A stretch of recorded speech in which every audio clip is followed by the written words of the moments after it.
What's going on, guys? This is Paul with BearcatWarehouse.com.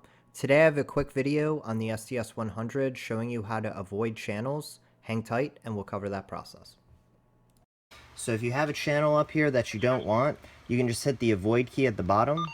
That's going to avoid it. So if you wanted to permanently avoid it, you would just double tap this key.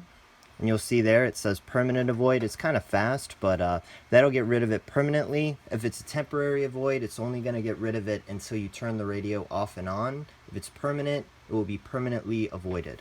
So to bring that back, you can go into the menu. Go to Manage Favorites Lists.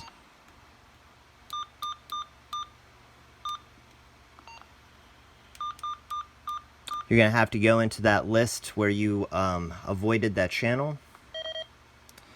So we don't have anything avoided on there.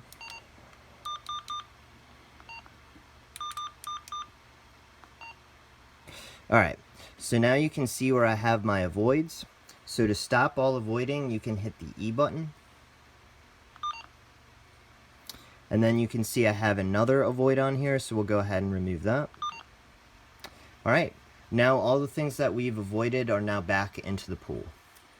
So to go back into normal scanning, you can just hit the dash key.